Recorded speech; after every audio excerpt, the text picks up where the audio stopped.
안녕하십니까. 그 3주차 강의 시작하도록 하겠습니다.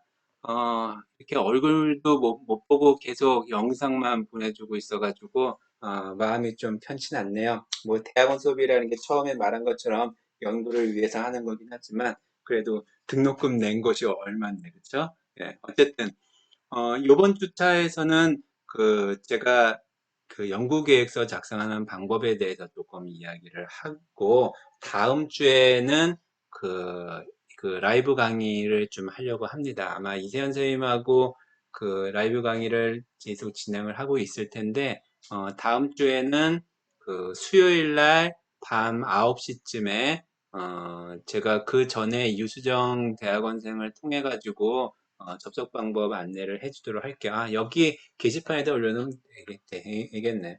그 줌이라는 프로그램을 이용해서 할 거니까 여러분들 보도록 하고요. 왜 라이브 강의를 할 거냐 하면은 일단 여러분들이 그때까지 준비를 할 과제가 있습니다. 지금 뭐냐면 여러분들이 생각하고 있는 한 가지 주제에 대해서 그 연구 계획서를 작성하는 거. 물론 이제 연구 계획서를 작성을 잘 못할 거예요. 그래서 그 다음 주에는 여러분들이 작성하는 연구 계획서를 간단하게 돌아가면서 발표를 할 겁니다. 그래서 그 발표를 하고 난 이후에 그 내용들에 대해서 제가 간단하게 피드백을 주면 그것들을 이제 계속 보완을 할 겁니다. 그래서 다음 주가 되겠네요. 그때부터 이제 새로 그 이제 강의실에서 여러분들을 보고 강의를 할 때는 여러분들 연구 계획서를 계속 수정해 나가면서 그러면 이제 자연스럽게 연구가 진행되는 사람이 있을 테니까 그러면 연구 경과들을 이제 발표를 하게 될 거고 그리고 나면은 또 연구의 결과를 발표하게 되겠죠. 그래서 다양한 연구법들을 여러분들하고 같이 보려면은 일단 실제적으로 여러분들이 관심 있어 하는 연구를 진행을 하면서 그 연구랑 관련된 레퍼런스를 찾아보는 과정들이 필요했기 때문에 이렇게 진행을 할 겁니다. 자, 이 영상은 20분 딱 되기 전에 마칠 거니까 그렇게 알고 미리 예고하지 않아도 벌써 유튜브 밑에 영상 시간이 나오니까 알고 있겠네요. 자, 3주차 때 제가 여러분들한테 카페를 통해서 알려주고 있는데 올해는 연구 계획서라고 얘기를 하는데 그 연구 계획서라는 것이 뭐냐 하면은 여러분들이 어떠한 것을 연구하겠다라고 이제 계획을 세워놓는 거예요. 그것을 이제 왜 세우느냐, 목적이 뭐냐 여러 가지가 있는데 예를 들면 그 목적 중에 하나는 내가 무엇을 연구할 것인가에 대해서 미리 계획을 잡아놓는 것들도 있을 수 있고요. 그 다음에 이렇게 떠 있는 게 많죠. 어, 이거는 이렇게 놓고 다시 시작할게요. 어, 소위 말해서 계획을 세워서 다른 사람과 의사소통하기 위한 것들도 있고, 다른 곳에서 연구 공모 같은 것들을 꽤 많이 합니다.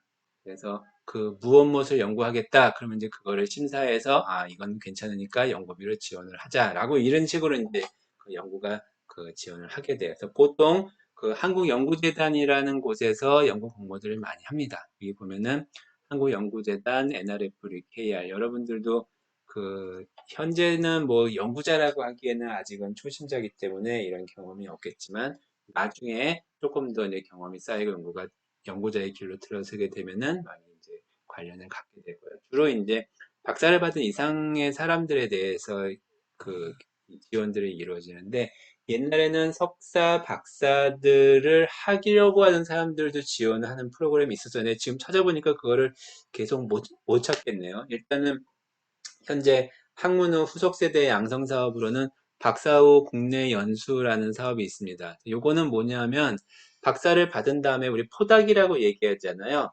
박사를 받고 난 다음에 그 받은 사람이 어떤 기관에서 계속 연구를 수행하려고 하는데 돈이 없잖아요. 월급이 없으니까. 그거를 연구재단에서 지원을 해주는 사업입니다. 그러면서 이제 여러분들이 계속 연구 활동을 해서 정규직 잡을 얻기 위한 그런 중간 과정이라고도 될 수 있겠죠.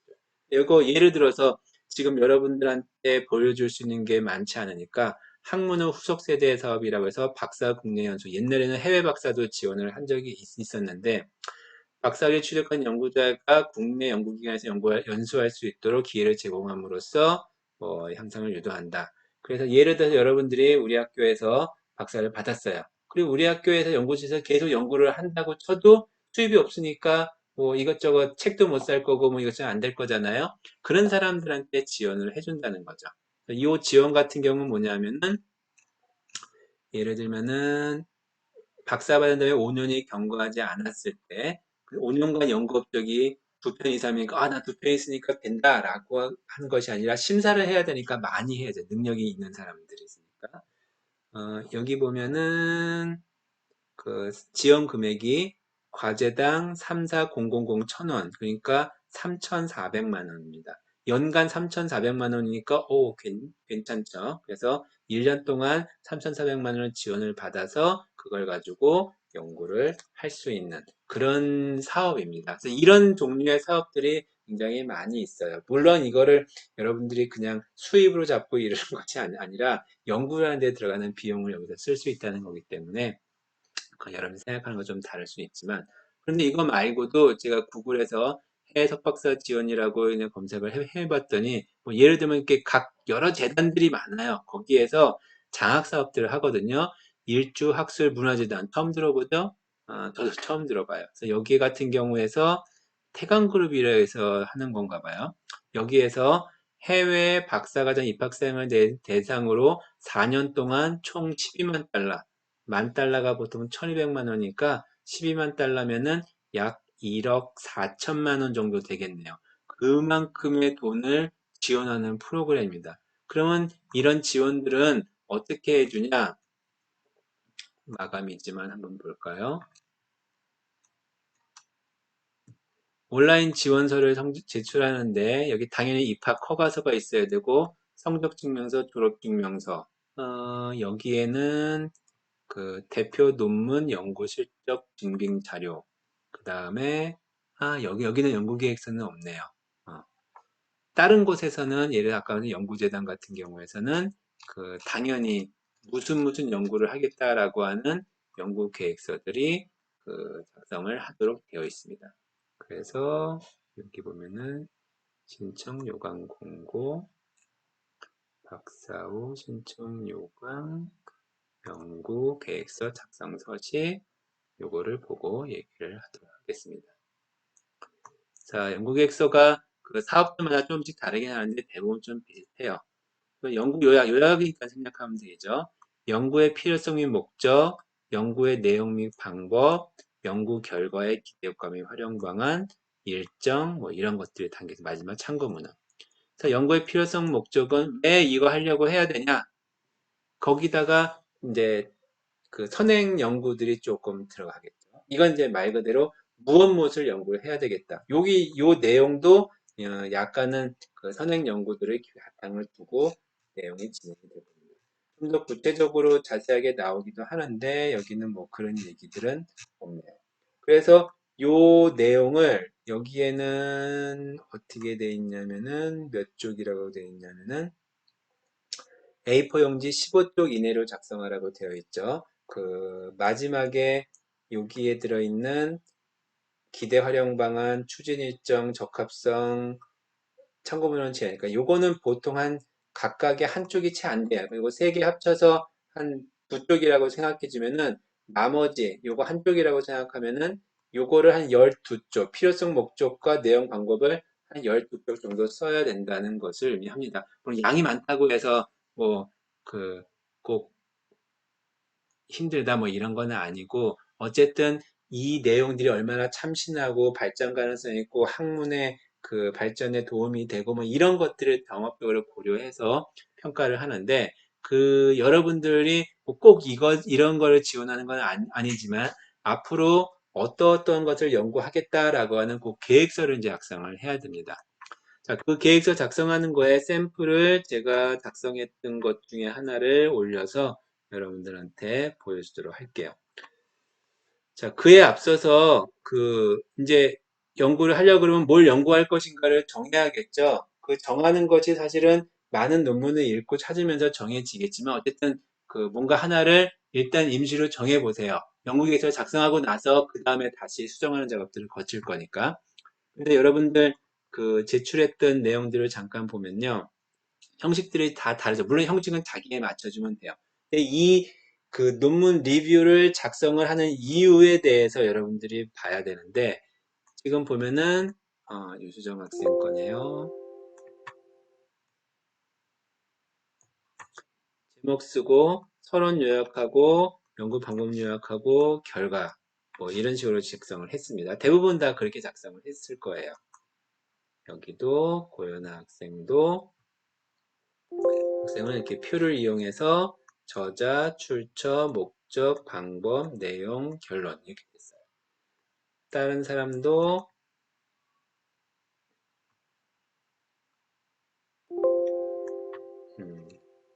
이 학생은 이 내용을 이렇게 캡처해가지고 집어넣고 그러기도 했죠. 다른 사람들 뭐 보지 않더라도 이런 결과들을 보면은 이 결과들이 하나가 있을 때는 문제가 되지 않아요. 제가 왜 이거를 보여주는 거냐면은 얘가 양이 많아지면, 그러니까 논문을 한 편 볼 게 아니잖아요. 여러 편을 보면 이게 계속해서 쌓이거든요. 그럼 나중에 얘가 서로 뭐 이러면 한 100편을 봤다. 그러면 이게 100장이 있을겠죠. 한 장씩만 쓴다고 해도. 뭐 2장 있으면 200장이 될 거고. 그걸 가지고 여러분들이 뭘 머릿속에 기억하고 있지 않으면 여러분들이 얘가 어떻게 나중에 참고가 돼야 되는데 참고가 잘 안 돼요. 그래서 여러분들이 논문을 보고 그러면은 그거를 나름대로 정리를 해서 요약하면서 코드화를 시켜야 돼요. 그러면 그 코드화를 시키는 방법이 여러 가지가 있죠. 예를 들면 엑셀 같은 데를 하나를 열어가지고 엑셀 같은 데를 열어서 여기에다가 이제 읽을 때마다 정리를 하는 거죠. 그러니까 사람들마다 다 달라요. 어떤 식으로 하는 거에 따라서. 그럼 뭐 예를 들어서 여기에다가 뭐 논문, 뭐 제목, 저널명,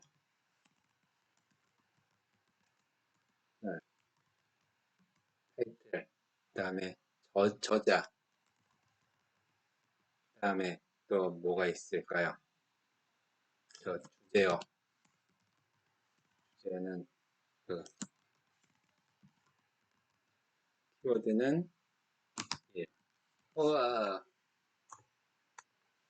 키워드 1. 키워드는 보통 한 5개 정도 쓰니까 키워드 5.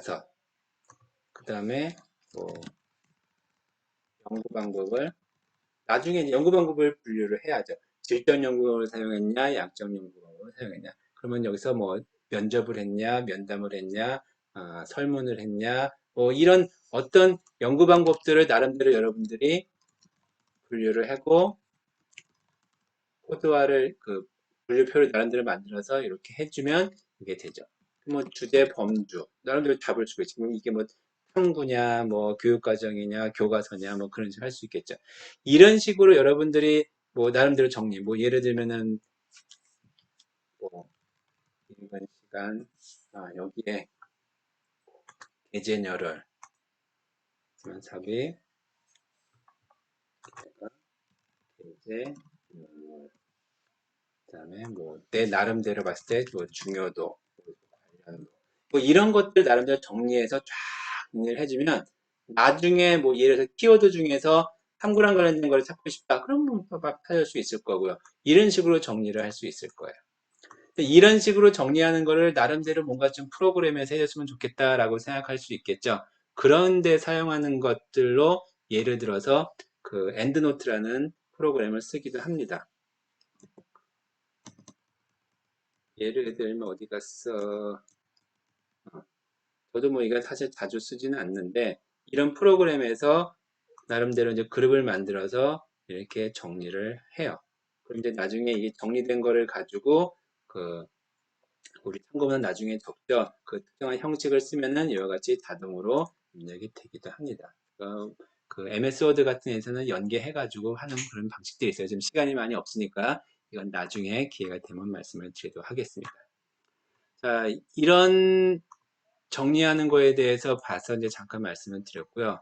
연구계획서 중에서 제가 작성했던 예를 하나를 보여드릴게요. 그래서 보면은,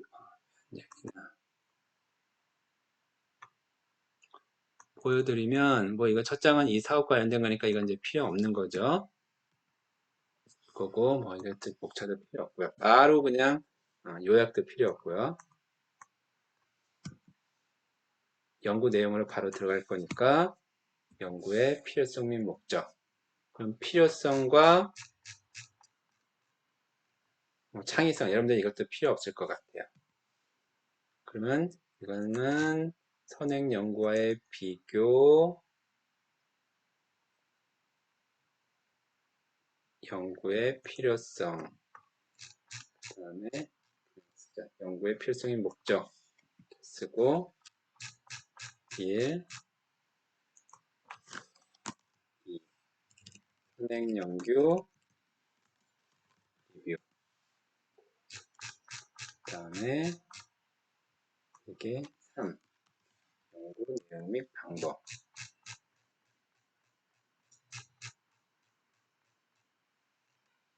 이거는 내가 얼마큼 잘났다라고 하는 걸 보여준 거니까 기여도 빼고요. 추진 일정 빼고 어머나 여러분들은 이렇게 작성하는 걸로 합시다. 촉표는 제한을 두진 않을 텐데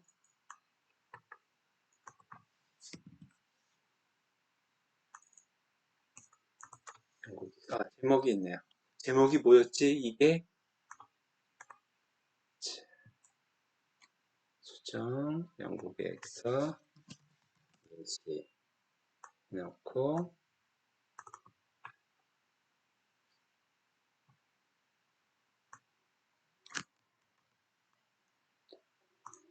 이거는 2년짜리 계획을 잡은 건데 여러분들한테는 2년짜리를 잡기는 그러니까 양과 내용을 좀 해줬고 자, 제목 적고요. 연구의 필요성 목적에서 이 연구를 왜 하려고 하는지 나름대로 스토리를 만들어야 돼요. 그래서 다른 사람이 이런 연구를 했다, 이런 연구를 했다, 뭐 나는 근데 이거를 하려고 한다. 보통은 이게 왜 필요한지에 대해서 얘기해야 되는 거니까 나름대로 이제 소설을 쓰면 됩니다. 결국에는 소설을 쓰는 건데 그 소설을 머릿속에 있는 거 가지고 끄집어내는 것이 아니라 근거를 갖고 계속 얘기를 해야 돼요. 그 근거라고 하는 거는 다른 사람들이 연구했던 내용들이 근거가 되어야 되는 겁니다. 그래서 여기 보면은 다른 사람이 했던 내용들에 대한 레퍼런스가 많이 있죠. 결국에 여러분들 어떤 하나의 주제를 잡으면 그 주제랑 관련된 박사학위 논문이나 그 다음에 저널 논문들을 쫙 찾아놓고 보면서 걔들 가지고 스토리를 만드는 거예요. 그래서 이 스토리를 만들고 그 다음에 그 구체적으로 내가 하고 있는 목표가 뭐냐, 연구 문제가 뭐냐를 여기다가 기술을 하고요. 그 다음에 선행 연구들은 여러분들과 그 연구랑 관련된, 지금 여기 같은 경우는 딜레마, 이론 실험 차이, 과학사 이렇게 썼는데 그런 그 관련된 선행 연구들 여기다가 좀 정리를 한 거예요. 위와 아래가 좀 섞여요. 섞이긴 하는데 지금 구분해서 쓰도록 합시다. 왜냐하면은 여러분들은 선행 연구 리뷰 이렇게 쓰는 건 쉬운데 위에 스토리 쓰는 건 좀 어려워할 테니까 이 리뷰를 적고 그 다음에 무엇을 할 것인지 지금 이 연구 같은 건 좀 연구가 규모가 있기 때문에 보통은 이게 작은 연구가 세 가지로 붙은 거예요. 여러분들 같은 경우도 가능하면 이렇게 작은 연구들로 그 쪼개서 했으면 좋겠어요. 특히 보통 여러분들 석사나 박사학위 논문들을 이제 슬슬 이제 준비하는 과정이기 때문에 하나를 팠다가 망가지면은 안 되잖아요. 그러니까 하나를 파되 다른 것도 같이 파야 되니까 그 연속선상에 있는 이런 것들을 준비를 해서 지금 각각의 연구 1, 2, 3에 대해서 이렇게 그 계획들을 잡은 거죠. 어떤 방식으로 해야 될 것이다. 그러면 어떤 연구 방법을 쓰는지가 중요하니까 여러분들 연구 방법에 대해서 많이 익혀야 될 거라고 생각이 듭니다. 그러니까 다른 사람들 연구한 것들을 참고해 보면서 그 방법들을 익혀보는 거죠. 그래서 이런 식으로 어떻게 할 것이다라는 것까지 잡는 거. 그 다음에 참고문헌 뒤에다 적어야겠죠. 요걸 연구계획서라고 합니다. 그래서 요거를 1차 연구계획서를 작성을 해서 다음 주 수요일 날 올려놓도록 합니다. 무슨 말인지 알겠죠? 다음 주에 보도록 하겠습니다.